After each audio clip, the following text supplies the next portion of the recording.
मैंने बिल को फाड़ा। गौरव भाटिया मुतमईन रहिए, मौका मिला तो फिर फाड़ूंगा और मेरे खिलाफ जो एक्शन लेंगे वो स्पीकर साहब लेंगे, आप नहीं लेंगे, क्योंकि स्पीकर पार्लियामेंट को चलाता है, मोदी नहीं चलाते हैं। ये मेरी पहली बात। रहा सवाल दूसरी बात का, मैं आपको अपोज करता रहूंगा, मेरा फंडामेंटल राइट है, आप मुझे दबा नहीं सकते। आप जरूर गोली मार सकते हैं, आपके पास ताकत है, मारिए।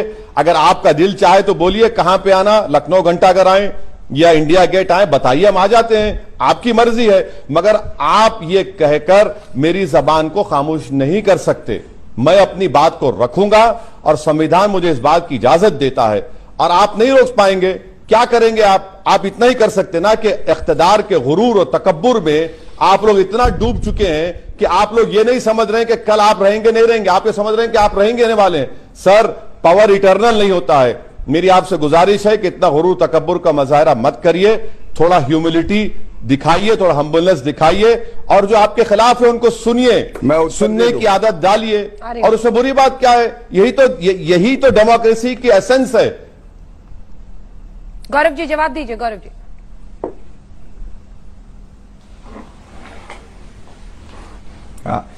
देखिए, आपने सबसे पहले डेमोक्रेसी की बात करी ओवैसी जी। तो डेमोक्रेसी में जनता तय करती है कौन सेवा करेगा, रूल नहीं, सेवा करेगा। और 303 सीटें भारतीय जनता पार्टी को मिली क्योंकि हमारे पास नरेंद्र मोदी जैसा ईमानदार कर्तव्यपरायण नेता है। दूसरी बात, आप मुझे बताइए, आप लोग कहते हैं और हम लोग आपके साथ हैं, पंथ निरपेक्षता संविधान का एक मूलभूत ढांचा है।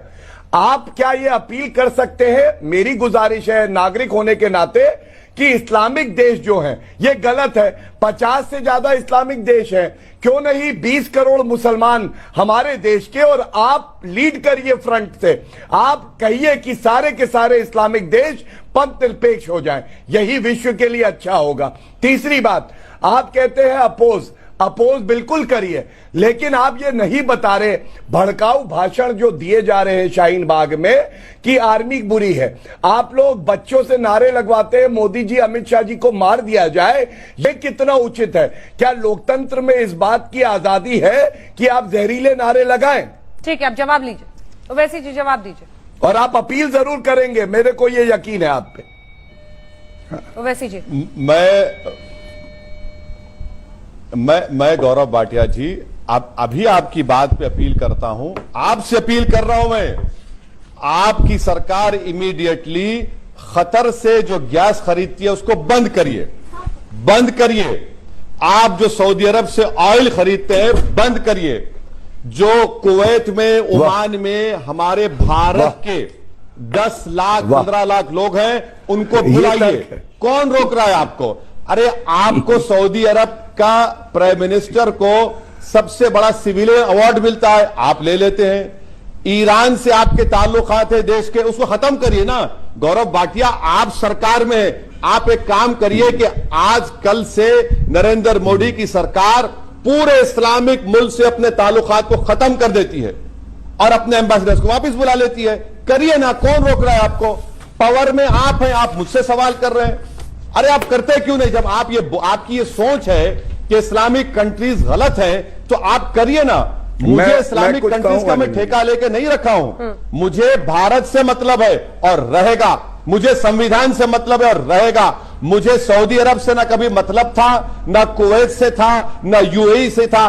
प्रधानमंत्री यूएई जाकर वहां पर ताल्लुकात अच्छे करने की बात करते हैं। और गौरव भाटिया जी, नॉर्थ अमेरिका से इंडिया को फॉरेन एक्सचेंज नहीं आता है, सबसे ज्यादा फॉरेन एक्सचेंज आता है तो वो भारत के लोगों से आता है जो मिडिल ईस्ट या सो कॉल्ड जो आप कह रहे हैं इस्लामिक कंट्रीज में मेहनत पसीना अपना बहाकर भारत को फॉरेन एक्सचेंज देते हैं। आप करिए ना, आपको कौन रोक रहा है? मुझे अफसोस हो रहा है कि आपकी सोच इतनी छोटी है। हमारे फाजिल दोस्त गौरव भाटिया जो पहले समाजवादी में थे, अब बीजेपी में है, मैं अच्छी तरह जानता हूं उनको। तो बात बिल्कुल सही कह रहे हैं आप।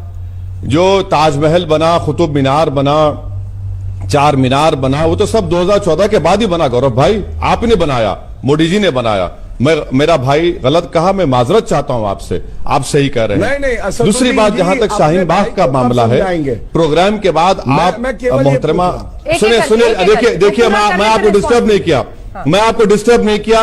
नहीं, आपको आप डिस्टर्ब मत करिए, सुनिए सुनिए। मैं सुन रहा हूं। मैं आपसे गुजारिश करूंगा जनाब गौरव मैं भाटिया सुन रहा हूं साहब आपकी के बात। प्रोग्राम खत्म होने के बाद मोहतरमा अंजना ओम कश्यप साहिबा से, हाँ बिल्कुल सुनिए सुनिए, मोहतरमा अंजना ओम कश्यप साहिबा से पूछ लीजिए कि कल उनसे किस तरह का बर्ताव हुआ। रहा सवाल कि आपको बड़ी फिक्र है उन दो जर्नलिस्ट की, सर वो दो जर्नलिस्ट जर्नलिज्म नहीं कर रहे थे सर, वो बेचारे जाकर मोदी साहब की चमचागिरी कर रहे थे, इसीलिए उनको वहां की आवाम ने धक्का नहीं दिया जब उन्होंने कहा कि क्या आपको 500 रुपए दिए गए औरतों को। सुनिए सुनिए सुनिए सुनिए सुनिए सुनिए प्लीज सर सुनिए। चौथी बात, भारत की सेना के बारे में आप बात कर रहे हैं, अगर किसी ने कहा तो मैं उससे मुत्तफिक नहीं हूं, मैं डिसएग्री करता हूं। और अगर मैं ये नहीं कहूंगा कि गोली मार दो उसको, मगर गौरव भाटिया साहब रेडिकलाइजेशन कहां हो रहा है मेरे भाई, कहां रेडिकलाइजेशन हो रहा है? मेरी आपसे गुजारिश है कि आपके हमारी पॉलिटिकल डिफरेंसेस जिंदगी भर रहेंगे, मगर आप पावर में हैं, मैं आपसे गुजारिश कर रहा हूं कि रेडिकलाइजेशन कहां पर हो रहा है? इतने वाकयात हो रहे हैं गौरव साहब, आप शेर की सवारी मत करिए। जरूर इलेक्शन जीतिए, हारेंगे अलग बात है, मगर देश में जो रेडिकलाइजेशन हो रहा है इसका भी तो सोचिए ना। क्या ये आपकी जिम्मेदारी नहीं है कि रेडिकलाइजेशन कैसे हो रहा है? मैं आपसे कह रहा हूं कि एक आदमी, एक मिनट मैडम, वो लाइव टेलीकास्ट करता है, लाइव टेलीकास्ट करता है लड़का। मैं एक सेकंड आ रही हूं आपके पास गौरव जी, आप सभी बातों का जवाब दीजिएगा, लेकिन ओवैसी जी इस सवाल का भी जवाब होना चाहिए कि ये जो भड़काऊ बातें हैं ये सिर्फ एक तरफ से नहीं हो रही है। अगर एक्सट्रीम पॉइंट पर हर पार्टी पहुंच रही है, बात बात पर इस देश के चुने हुए प्रधानमंत्री को सीधे कहा जाता है गोडसे वाली सोच। बात बात पर आपने भी कहा कि कहां गोली खाना है मुझे बताओ, मैं वहां पर आता हूं। तो भाषा की मर्यादाओं को तो हर कोई लांघ रहा है। मैं इस बात को जरूर दोहराना चाहती हूं कि अगर आप सरकार में मंत्री हैं और आप ऐसे नारेबाजी करते हैं तो उसके लिए कोई माफी नहीं हो सकती, लेकिन भाषा की इस मर्यादा को तो कोई नहीं रख रहा।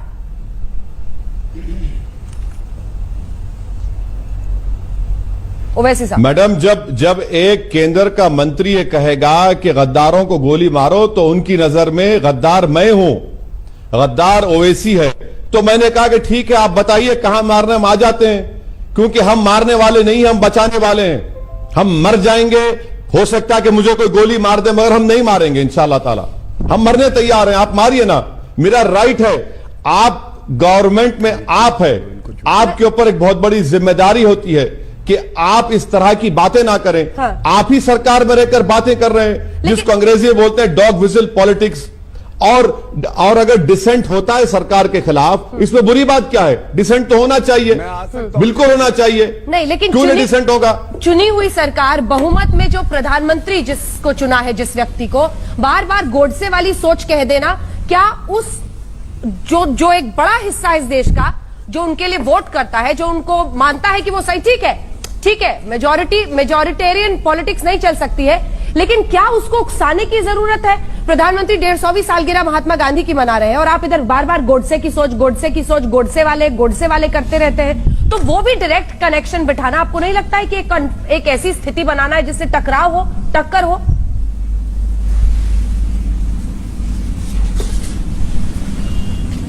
मैडम प्रधानमंत्री है ना नरेंद्र मोदी, कोई खुदा या भगवान तो नहीं है कि उनको कुछ ना बोला जाए। बोला जा सकता है ना प्रधानमंत्री को, आप डिसएग्री करिए, आप उसे कंडेम करिए, मगर नहीं बोलना क्या मतलब? क्या खुदा हो चुके हैं प्रधानमंत्री? क्या खुदा हो चुके हैं? क्या नेहरू के खिलाफ अभी भी नहीं बोला जाता है? क्या इंदिरा गांधी के खिलाफ नहीं बोला जाता? महात्मा के हत्यारे से सीधा तुलना करना भी तो ओवैसी जी जानबूझ के उकसाने के ही बराबर है।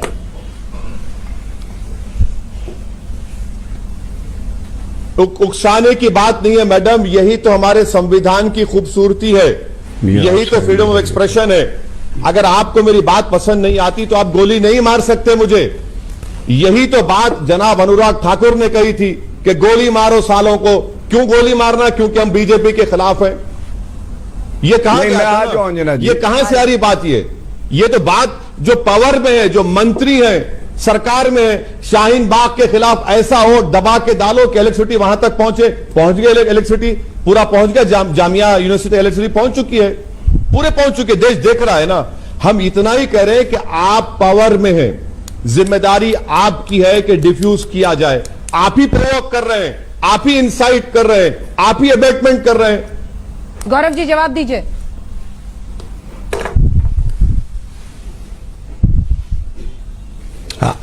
देखिए, एक एक करके जवाब देता हूं। अपने छोटे भाई के बारे में जो भड़काऊ बयान दिए ओवैसी जी ने कुछ नहीं कहा, तो कहीं ना कहीं वो शर्मसार हैं, ये मैं मान के चलता हूं।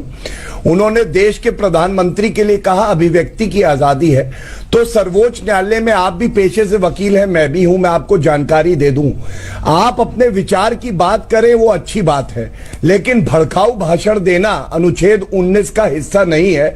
श्रेया सिंघल का केस पढ़िएगा। तीसरी बात, आपने कुछ जर्नलिस्ट को यहाँ पे सर्टिफिकेट दे दिया। एक सेकंड गौरव भाटिया प्लीज करते हैं। गौरव भाटिया जी, आपसे विनम्र निवेदन है आप दोनों से, आप कृपया पत्रकारों को सर्टिफिकेट देने के लिए आज तक को मंच ना बनाएं। हमें इस बात में कोई रुचि नहीं है कि दूसरे पत्रकार वहां जा पाए या नहीं जा पाए। आज तक ने ईमानदार पत्रकारिता करते हुए वहां पर जाकर ग्राउंड रिपोर्ट दिखाई। इससे ज्यादा मैं उस पर बोलने की इजाजत आपको नहीं देती। मेरा एक बड़ा प्रश्न ओवैसी जी से, ठीक है अंजना जी? हाँ। अंजना जी, हाँ, कोई बात नहीं। अंजना जी, मैं दूसरी बात को उठा लेता हूं जो बड़ा मुद्दा है देश का। मैं वो, क्या ओवैसी जी आपने और आपके भाई ने यह बयान नहीं दिया कि पार्लियामेंट में और विधानसभा में मुस्लिमों की बर्बादी के कानून बनते हैं? क्या आप अभी भी मानते हैं ऐसा? और जब सिटीजनशिप अमेंडमेंट बिल लाया गया था तो ओवैसी जी ने उसे फाड़ दिया था, तो क्या आपने अपमान नहीं किया था 130 करोड़ जनता का और लोकतंत्र के मंदिर का? पार्लियामेंट में चर्चा होनी चाहिए। वो बिल पास हो गया, एक्ट बन गया, ऐसे कानून को आपको भी मानना पड़ेगा। और बेशक आप गद्दार नहीं हैं, लेकिन रजाकार जरूर गद्दार थे और उनको सबक सिखाया था। सेना ने उनकी नाक रगड़वाई थी और इसलिए रगड़वाई थी कि देश से ऊपर कुछ नहीं होता है। तो ये कहना बंद करिए कि जो कानून आता है पार्लियामेंट में वो कहीं ना कहीं मुसलमानों की बर्बादी के लिए आता है। वैसे जी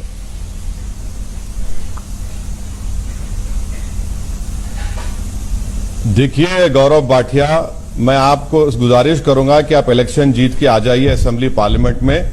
आपको पार्लियामेंट्री प्रोसीजर रूल्स पढ़ना पड़ेगा, कॉल एंड शक्दर पढ़ना पड़ेगा। हम उम्मीद करते हैं कि बीजेपी जल्द से जल्द आपको इनाम देगी राज्यसभा में भी जाने का।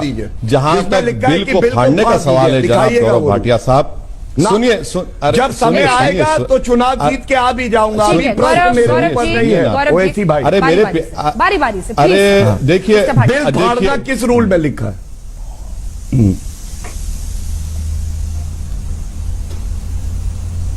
मेरे प्यारे, आप तारीख नहीं पढ़ते हैं।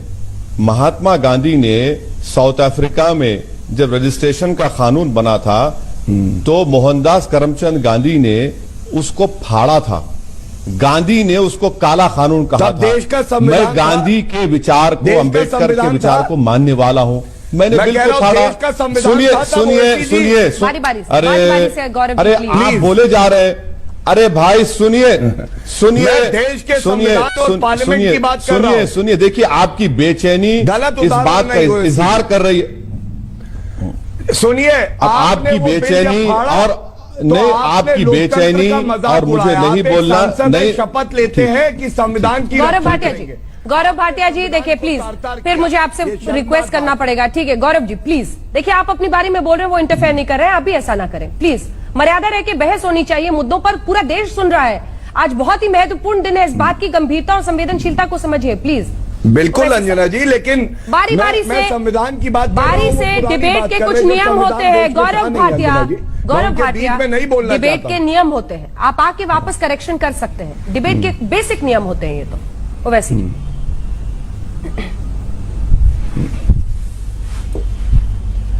मैंने बिल को फाड़ा गौरव भाटिया, मुतमईन रहिए, मौका मिला तो फिर फाड़ूंगा। और मेरे खिलाफ जो एक्शन लेंगे वो स्पीकर साहब लेंगे, आप नहीं लेंगे, क्योंकि स्पीकर पार्लियामेंट को चलाता है, मोदी नहीं चलाते हैं।